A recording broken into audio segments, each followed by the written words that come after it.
when I become president. Meron akong effigy. And sasunugin nila, ay magpapapicture ako doon. Late October, after deadline ng filing, tumawag sa akin si Senator Amy Marcos. Sabi niya sa akin, pwede ka ba tumakbong Vice President? Sabi ko, bakit? I'm happy that she was honest enough to say. Kasi matatalo kami ni Lenny kung hindi mo dalahin ang Bisaya. Ito na lang yung i-offer ko sa kanila mag-Vice President ako. Number 2, madaming big ticket projects. Si PRD. Sa build. At that time, na gusto ko sana makita na magawa para sa bayan. Kasi hindi natapos. Kasi kulang nga talaga ang 6 years. So sa ngayon, magte-3rd year na tayo, wala pa tayong nakikita na big ticket projects, di ba? For 2028, huwag na kayong mag-expect na meron kayong makita. Kasi it takes more than 6 years to prepare for big ticket projects. Hindi ko kasalanan that we are on this road to hell. Hindi ko kasalanan kung hindi marunong.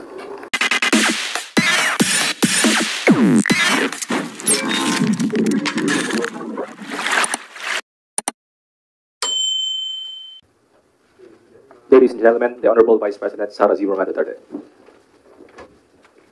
Hello. So, yes, good morning everyone. Thank you for your time. Ako na lang mag-moderate. Okay lang. JC prepared bullets. So sabi niya, PBBM's deception, House probe on OVP DepEd budgets, how HOR, budget cuts, Quadcom probe, the SWD AX referral issue, other political issues, foreign policy, geopolitics. So, para naman may trabaho tayo next week and in the weeks after, yung foreign policy, geopolitics, wag na muna natin i-take up ngayon.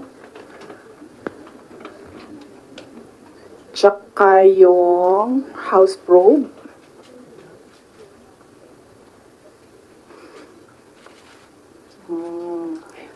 Antayin muna natin yung next House hearing. Kasi kulang pa yung mga sinasabi doon for me to answer. So, antayin muna natin yung House hearing before we talk about the House probe.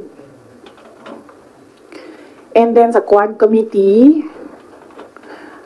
hindi pa naman nila nasasali yung pangalan ko doon. But I heard na gusto nilang isali yung pangalan ko doon.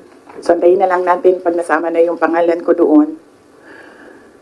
And then, sa DSWD AX, answered by Norman Baloro already. And then, other political issues. Sa susunod na natin i-take up. Okay, so wala na tayong pag-uusapan. Tapos na. Thank you. Okay, so, saan ba ako magsisimula? Magsisimula ako sa, you have to bear with me ha, we'll start with 2021.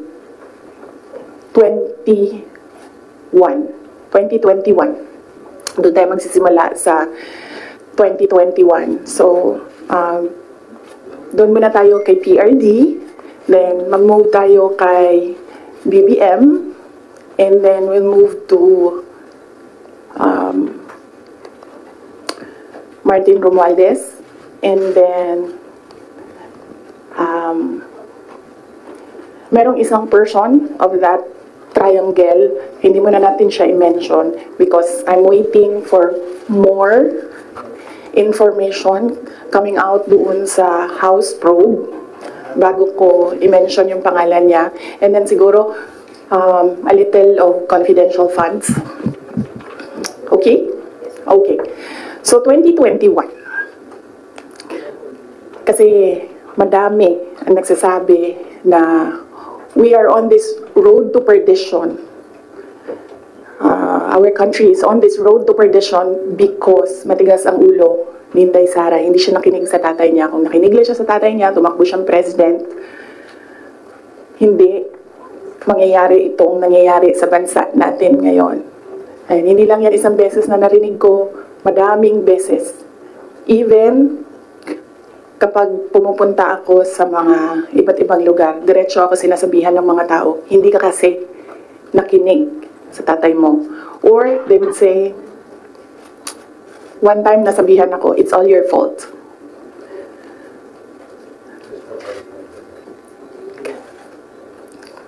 Alam niyo kasi, I don't like talking about my life.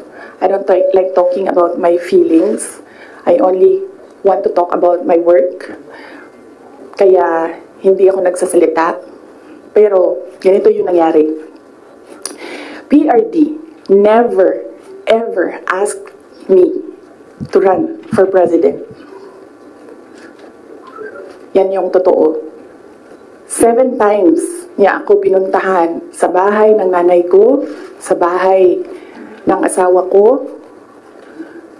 Hindi siya talaga nagsabi sa akin na tumakbo ka for president. In fact, sinabi niya sa akin, huwag kang tumakbo for president kasi nanggaling ako dyan, mahirap siya na trabaho, anak kita, naaawa ako sa iyo to go through what I had to go through. Yan ang sinabi niya sa akin, paulit-ulit. And sino ang witness ko? To say na totoo ang sinasabi ko, yung nanay ko. Because sa 7 discussions na yon, nandoon ang nanay ko parati, nakaupo, nakikinig, hindi nagsasalita. There was only one time, one discussion na nagsalita yung nanay ko. Nilagay ko yung nanay ko doon para makinig siya sa aming dalawa ni PRD. So, on the hindsight, maybe ginamitan ako ng reverse psychology ni PRD, hindi ko alam. Siya lang ang nakakaalam kung bakit paulit-ulit niya sinabi sa akin, huwag ka tumakbo for president. Kung magkaroon kayo ng pagkakataon na tanungin niyo siya bakit. Another proof na hindi ako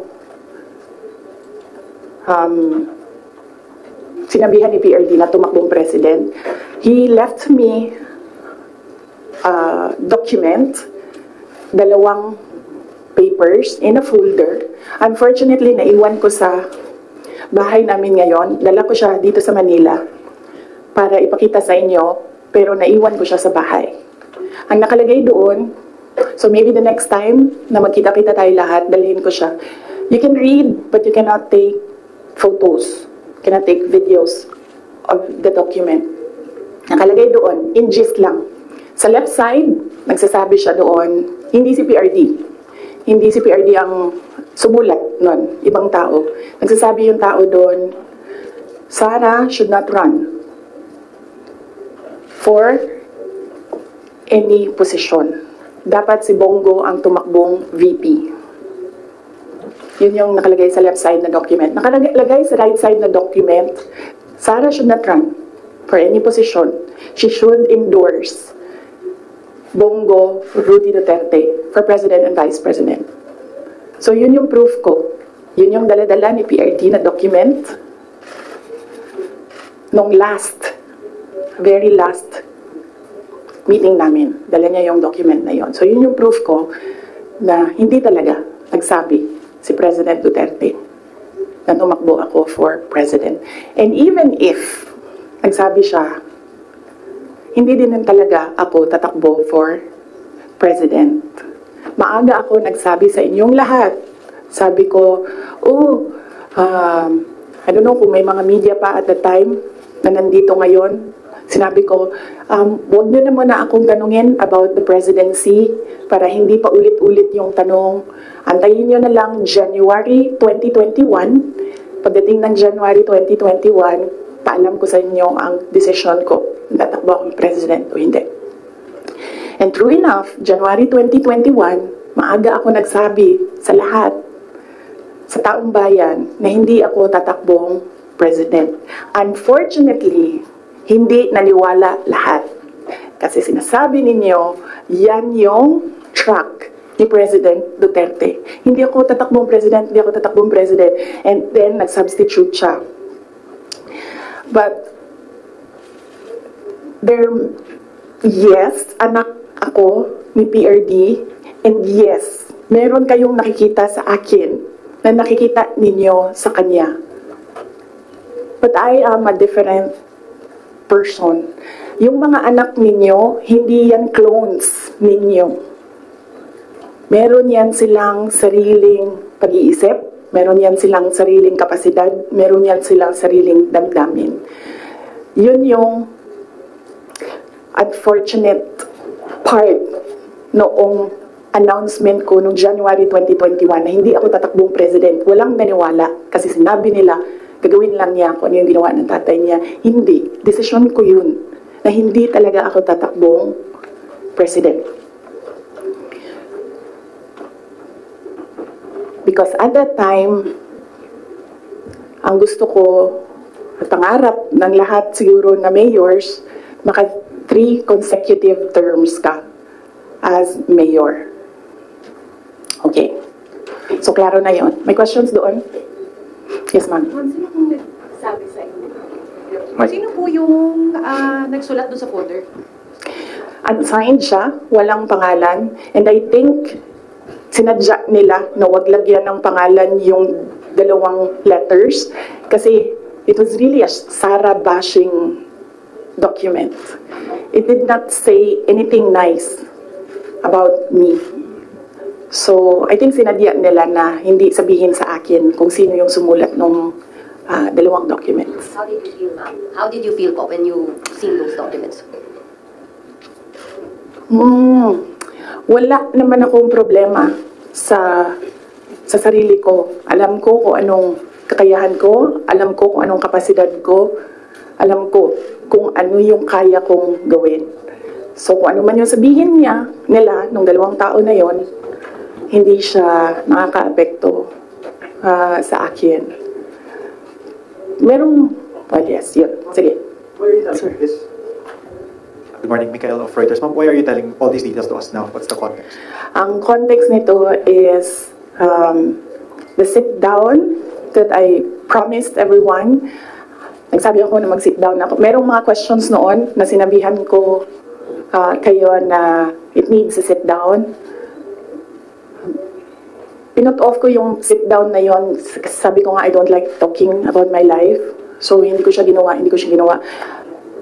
Related siya sa letter A, PBBM's deception claim versus VP SD. So, kailangan ko kasi sabihin sa inyo ang simula hanggang ang huli. So, in chronological order ko siya para maintindihan niyo yung kwento. So, yun, yung deception. Actually, nung narinig ko yung deception,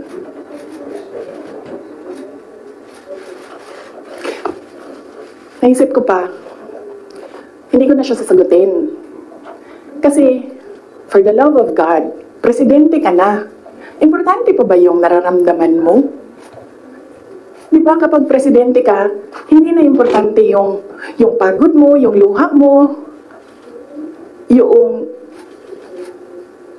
fatigue mo, yung stress mo, hindi na siya importante. Because when you are president, importante dyan, yung nararamdaman ng taong bayan, yung bansa. Yun yung naisip ko when I heard it na parang talagang may panahon ka mag-isip about deception ng isang babae dyan. Ang dami mong oras. Hindi ba dapat iniisip mo na yung mga taong gutom? Yung presyo ng gasolina? Yung darating na Christmas, kung sino yung maka-afford ng spaghetti, ng mango float, ng mga importante sa Noche Buena, ng mga bahay-bahay? Di ba yun yung... So may panahon ka talaga na mag-isip na, oh, this girl. So, inisip ko, hindi ko nasasagutin. Sandali lang hindi ako nagko-cocaine. Pero sobrang lamig niya na yung sipon, sir, mangingi ang tissue.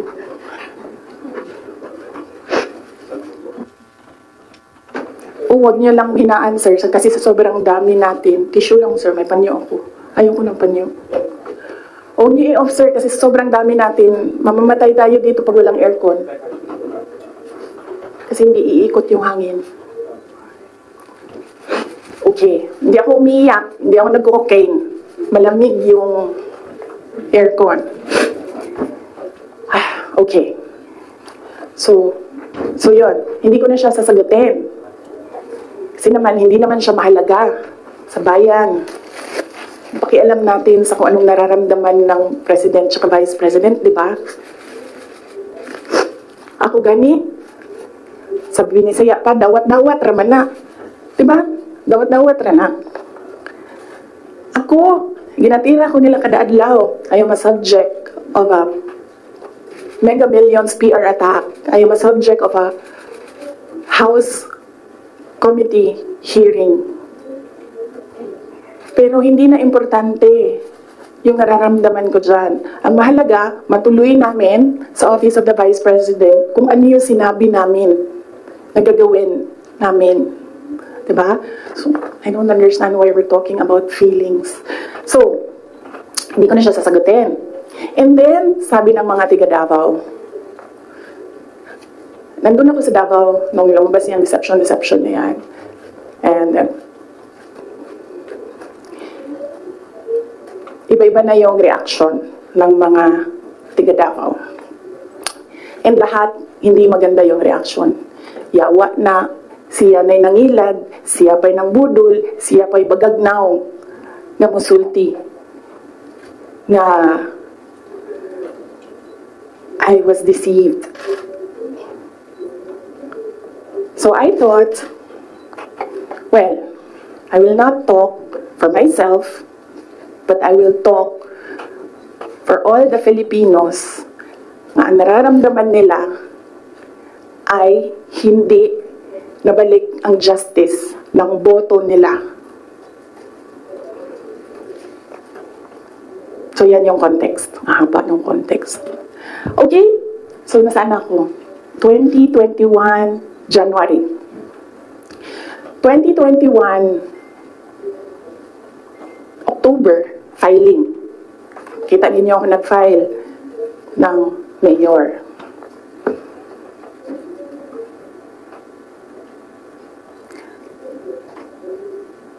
Mayor talaga yung tatakbuhan ko. Masakit sa akin na naririnig yung mga tao na we are disappointed in you. Kasi sa pagtakbo ba, dili magud na siya kanaganing kung ingnan ka sa mga tao nga, daganday, mudagan na lang ka. Muna po daw ka. Mudagan ko, o presidente, ingani ang may tabo. Nagkaroon ako ng SWOT analysis para lang takbo o hindi. Diba? Lahat ng pumapasok sa opisina ko when I was mayor, meron akong paper nakahati ng ganyan. Okay, ikaw, oh, you give me a pro and a con. You give me a positive and a negative running for president. Ganyan yung ginawa ko. And unfortunately, mas maraming negative kaysa sa lumabas na positive. And honestly, sa totoo lang, sabihin ko sa inyo, ang number one doon na positive, ganito lang. Ganito kasimple. Pangarap ko, magkaroon ng effigy na sinusunog. Totoo yan. Because I feel na parang, wow. Sino ba sa inyo, sino ba sa atin ang ginagawa ng effigy? Diba? Sino ba sa atin ang meron talagang tao na hindi matutulog ng ilang araw para gagawa ng effigy tapos susunugin? Diba? So naisip ko, oh, when I become president, meron akong effigy. And susunugin nila, ay magpapapicture ako doon. Kasi hindi lahat ng tao merong ganun sa buhay nila. And then another positive was, mapupuntahan ko na lahat ng sulok ng Pilipinas. Makikilala ko na lahat ng mga tao, mga kababayan ko, sa Pilipinas. Mapupuntahan ko lahat ng mga bansa na madaming Pilipino na nagtatrabaho doon, na tumutulong sa ekonomiya natin dito sa bansa. One of those positive things na nalista doon, na nasabi ko, kung makapunta ako doon sa kanilang lugar, baka naman ma-inspire sila na gawin kung ano yung ginagawa sa Davao City. At the time, bago ako bumaba for mayor,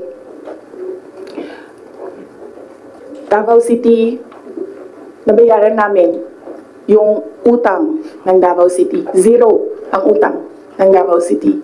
Number 4 kami sa competitiveness across the country among all HUCs. Number 8 kami sa pinakamayaman na syudad. Insurgency-free kami. Ang dami naming awards.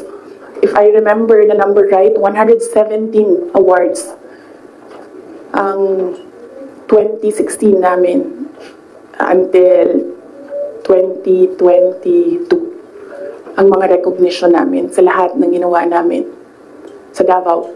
Hindi na nila kami matalo sa most child-friendly city in the Philippines. Nag-Hall of Fame na kami sa Davao. So naisip ko, baka naman, kung mapuntahan ko yung ibang lugar, naisip nila na,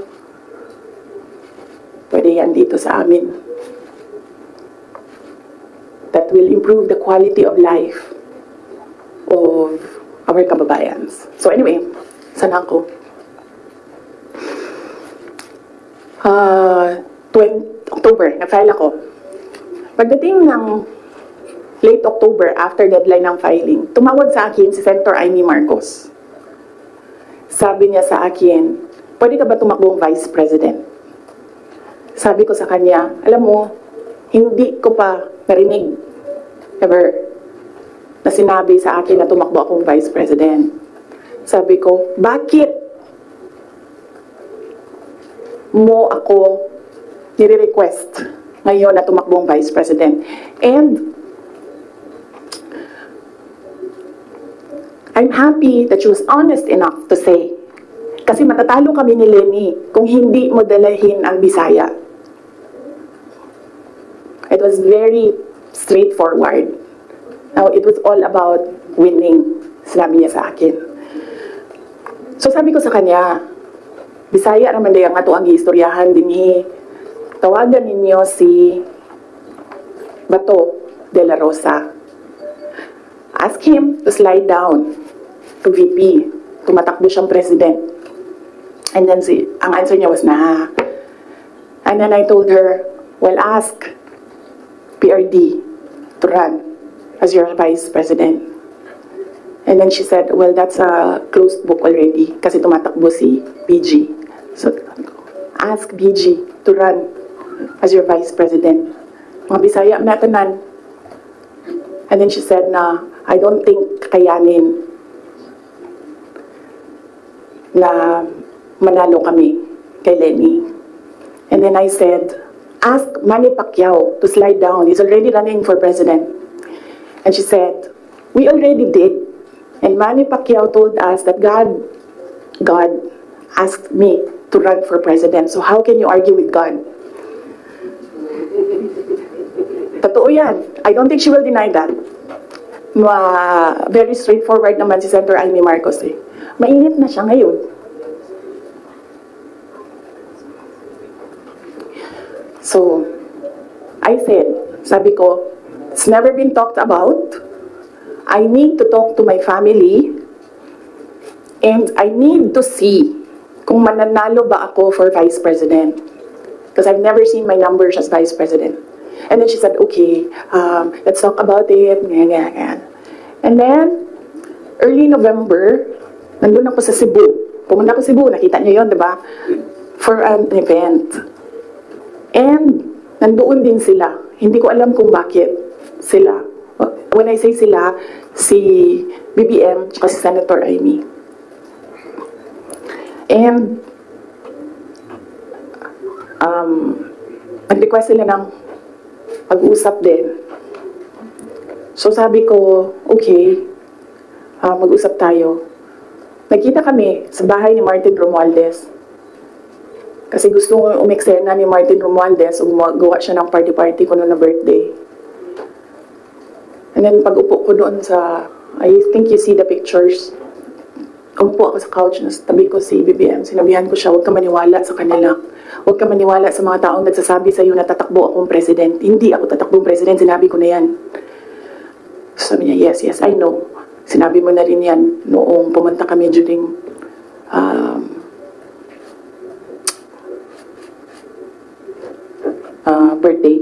birthday ko. May 29 ata sila pumunta sa Davao. So okay na yun. And then we had another meeting na wala na si Martin Romualdez.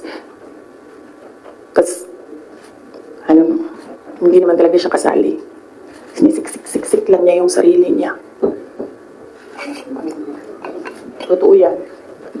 Papunta tayo kay Martin mamaya. Gusto niyo? Tawag sa kanya ng mga kasamahan niya doon sa house. Tambi!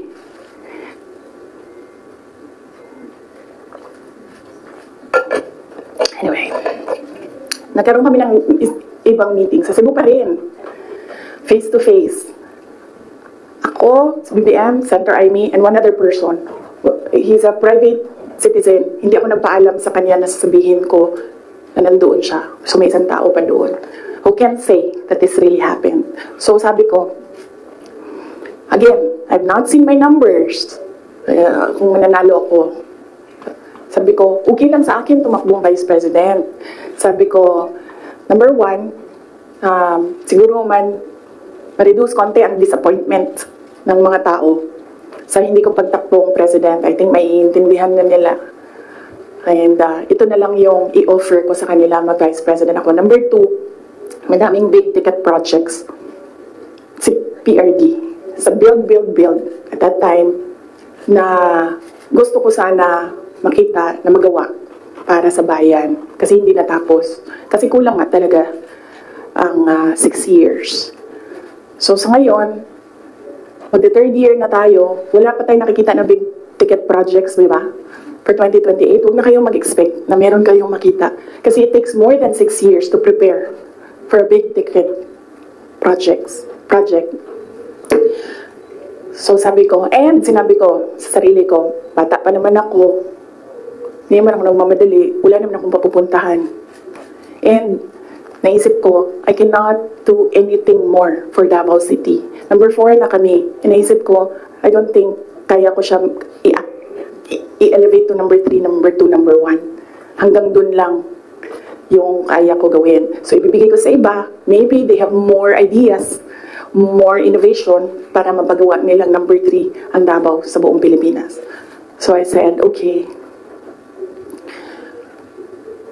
I need to see my numbers. Sabi nila, okay, we can do a quick and dirty survey. Sabi ko, oh, sige. Sabi ko, gawin nyo. And then you come back to me kung ano ang mangyayari. So, napagawa sila, and then tinawag nila ako. Sabi nung nag-survey, ito yung survey, okay naman, sabi nung nag-survey, huwag lang kayong maghiwalay, mananalo kayong dalawa. Ito yun. Hindi pwede mag-picture, pero pwede ko ipakita sa inyo mamaya. Kinoveran lang namin yung mga private citizens dito sa photo na ito. Dito, pinresent yung survey. May cover lang yung mga tao na private citizens. Ang nandito, Senator Amy, Governor Claude Bautista, Congressman Claude Bautista, former Mayor Luigi Quisumbing, Attorney Vic Rodriguez, Inday Sara, the infamous Vice President, BBM Sandro Marcos. Pwede nyo tingnan mamaya, bawal mag-picture ha. Okay. So sabi ko, okay, balikan ko kayo, kausapin ko pamilya ko. Kinausap ko, mama ko.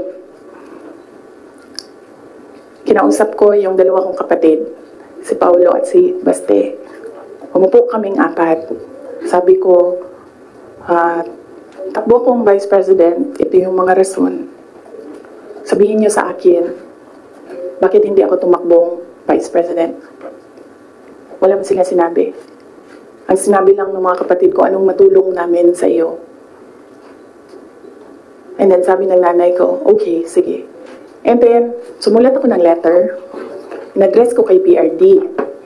Sinabihan ko yung kapatid ko, si Baste. Kinausap ko siya. Sabi ko sa kanya, kaya mo ba ang gawing number 3 itong Davao City? Kaya mo ba ang saluhin? Kasi kung hindi mo gusto, di mo pa kaya, hindi ako tatakbong Vice President. Sabi ng kapatid ko, kaya ko, gagawin namin. Okay, tumakbo kang Vice President. So sabi ko sa kanya, okay, we're okay with you. Pakidala nitong sulat kay PRD. Sabi ng Baste, ginanon doon ni PRD, and then ginanon niya. And then he said, now, wala na akong masasabi. Diyan. So,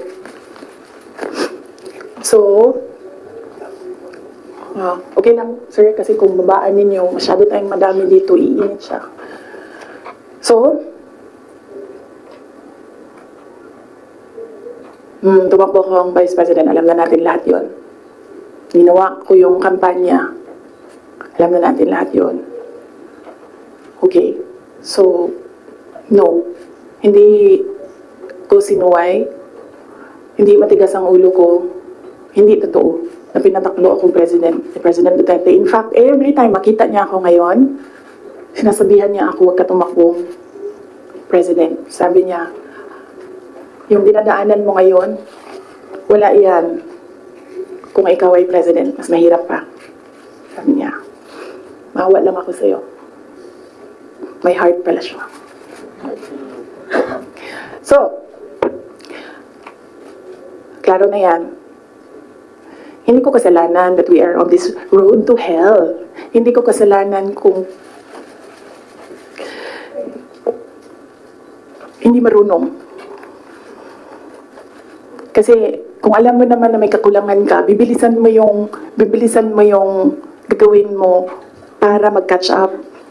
Hindi ka naman uupo lang doon na parang, may kakulangan talaga ako, ganun talaga. Hindi ganyan.